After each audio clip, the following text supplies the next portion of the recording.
Hello friends, Heidi here from Rain Country. God is good all the time, and I'm here to talk about how to make your own horseradish powder, especially if you're growing your own horseradish and you're trying to figure out the best way to preserve it. This right here I'm finding is the best way, and it was an idea I just came up with. I know other people have done it, but I never thought about it until this past week.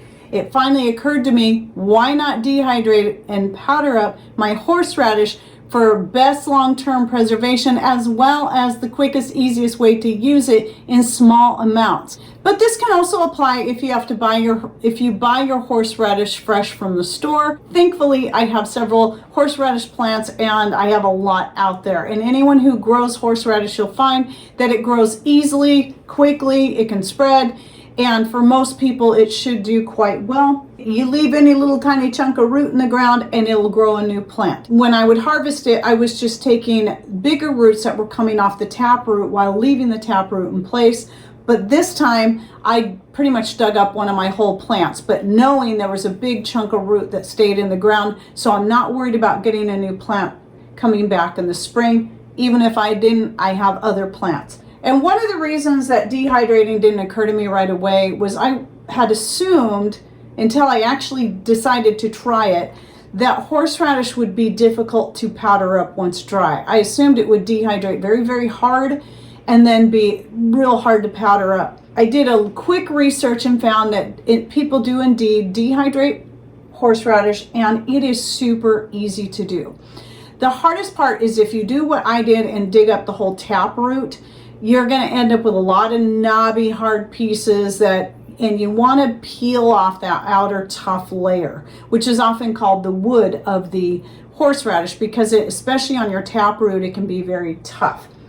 But if you're harvesting the more younger lateral pieces that are growing off of your taproot, those are much easier to peel because they're smoother. The skin on the outside is thinner. You can just take a vegetable peeler and usually do that. But when I was peeling the main taproot, I pretty much had to use a knife and cut away a lot of it because it was too hard to do that. And it was just this big, huge, massive piece. But once you have it peeled up, it actually slices up very nicely. And what I did the first day when I went to dehydrate it, assuming it was going to take a long time to dehydrate, I cut the pieces up really small, as you can see in this picture here. So first I cut them into thin slices, and then took the thin slices and cut those up very small. But I had a thought to let me leave a couple of the slices just like they are and see how well they dehydrate up without having to dice them up even smaller. And what I found is those dehydrated up just as quickly as the little small pieces that I cut up. So in order to save time, there's no need to dice it up really small. You can just cut slices. And even thicker slices will dehydrate up pretty quickly. The thing is you don't want them too thick because you want them to powder up easy enough. So the next time I dehydrated, I cut it all in slices, unless I had to chop it up because it was in a weird shape. And it dehydrated and powdered up just as easily as the little small pieces I did. I did all this in my Kasori, and I set the temperature at 115 because I almost never go over 115 degrees when I'm dehydrating anything. And I know it was fully dry in 8 hours. So it probably, I assumed it was going to take a lot longer than that. So it's possible it could take less time. So if you're going to do this, I suggest checking it at 5 hours, 6 hours, check it every hour about that point and see where it's at. You might find it doesn't need a full hour, a whole 8 hours at 115 degrees. Now this I would have done also on my wood stove, and I know, especially with the experience I've had now in dehydrating in the Kasori, I know it would dehydrate just as easily on the wood stove in probably the same amount of time. So if you're doing that, I would assume you could dehydrate it close to a wood stove if you're trying to go off-grid, that is, or even on top of the wood stove, as long as you keep it up high to preserve a lot of the benefits. Now, I did do a video, by the way, on the benefits that I think will come out before this one, so I'll link to that down below. I'll link to it down below either way. And if it still says private, it means it's still yet to publish, but it will publish shortly. So anyway, yeah, just throw the chunks into the blender and then powder it up really well. I haven't tried using my dedicated food coffee grinder yet, because I have a coffee grinder that's just for powdering up herbs and foods, and then the other one's for coffee. But I would think that it should powder up just as well in the coffee grinder, if not better, than in your blender. But I found the blender was great. I like using the blender because I can put a lot more in there at a time. And you can see here that it's this one I just vacuum sealed up because I got it filled up, and then this is my other jar for more daily use. So you can see how it turned out. It turned out really nice, and I am very pleased with it. So anytime I dehydrate up things, I don't powder everything. Some things I intentionally do not powder, and I did a video on that and why there's some things you won't want to powder up, but I'm not concerned about powdering up the horseradish. And anytime I dehydrate anything, I always vacuum seal it into jars, and I never use desiccants or oxygen absorbers. So you do want to make sure your things are fully dried either way when you're putting them in your jar. And in the case of powders, I even have a separate video just on how to vacuum seal powders, because you got to treat them slightly differently than you do with things that you leave more in a whole form. So if you look closely, you might see right under the lid there's a piece of fabric over the top. So anytime you're vacuum sealing powders of any kind, you want some kind of barrier over the top of the food. Then you put the lid in place, making sure nothing's sticking out, and then you vacuum seal and put the band on. The barrier, what that does, it doesn't have to be cloth. I just have lots of cotton cloth, and so I always have scraps. So I make sure I use a nice clean piece that's small enough to fit in there. You can cut it to round if you want. Usually mine are square. I just tuck the edges in. And what that does is it prevents the powder from getting sucked up under the lid and then making a coating on top of the rim of the jar that then prevents the lid from sealing. Or if it does seal, it's kind of more of a false seal, and it will, in a short time, it'll come unsealed. So that is an important step. You don't have to use cloth. You can use a chunk of paper towel. A lot of people like to use the muffin liners, those little paper ones. Those are a good option.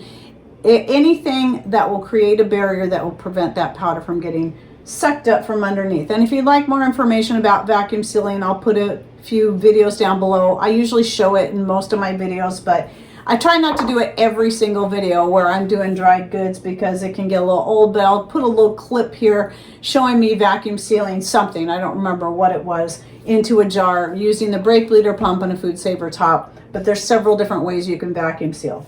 So then the next thing is how to use it. Well, my main purpose for this was to be able to use it either as is, by just adding it to food, sprinkling it on there for the flavor, or to make more of a paste out of it like you would use when you're wanting to eat it with steak or something like that.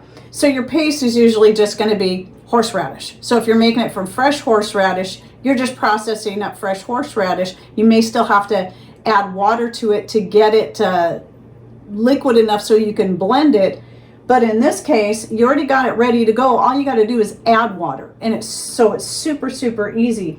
And then you can also make a sauce, and the difference is a sauce usually has added ingredients which basically kind of water down the horseradish. You still get that horseradish flavor, but it's not as hot, and there's different recipes you can look up out there. So I don't have any recipes on that I can share with you, but it is an option. You can use the horseradish powder in place of fresh horseradish. When you're doing that, you just need to rehydrate it a little bit, which is super easy. So all you have to do, and I suggest starting with a real small amount, is start with a 1-to-1 ratio. So in this case, I'm just going to take a teaspoon of horseradish powder, and then I'm going to add a teaspoon of water. And then if I need to add more, if I feel like it's just too thick, I can always add a few drops more. Carefully pour it because I'm pouring it out of a whole gallon jug. And whenever I'm mixing a little small amount like this, I like using a dessert fork. Okay, as you can see, that's pretty dry. So I'm going to add a little bit more water. But usually that's kind of how I look at it, starting with a 1-to-1 ratio and then adding as I go. A lot of times it's easier to do it that way. Now here's something too when you're talking about dried things like this. Sometimes if you let it sit You might think you got it at the perfect texture, consistency, and you let it sit for a minute, and already I can tell this is thickened up more since just letting it sit. So I could see myself maybe adding another half teaspoon to full teaspoon of water. Let's go ahead and add that another teaspoon, and then we'll see what the consistency is like after it sits for a minute. So you can see right there, to me that's a little too runny, but we'll let it sit for a little bit and just keep stirring it and see if it takes on. Yeah, it's already thickening up. So now that looks more perfect to me. I still say start small on the water content, but just keep adding to it as you need it. That's what makes it so beautiful. You can make it whatever consistency you want, as runny or as thick as you want. You can also add more powder to it if you decide it's too runny. So it's pretty simple. And boy, it smells wonderful. I love horseradish. I could eat it just like this, as long as I'm careful not to eat too much. And then if you want to take it as a supplement, maybe you don't like horseradish or the flavor of it, you can always encapsulate it and take it in its supplement form. And I recommend you check out that video that I just did on the benefits of horseradish, where I not only talk about the benefits, but talk about the amounts that you should take at a time. And anyway, super, super easy. And obviously is going to take up so much less room and storage by having it in a powder form. There's actually quite a bit of horseradish between these two jars. I had that real big root chunk, plus the day before I had dug up a bunch of other roots and dehydrated them. And anyway, there you go. And if anybody has any ideas, suggestions, if you already powder up your horseradish and you use it in things, please share with us how you use it. Or even if you take it medicinally, go ahead and share with us that down below. Okay, well, thanks for watching. Take care and God bless.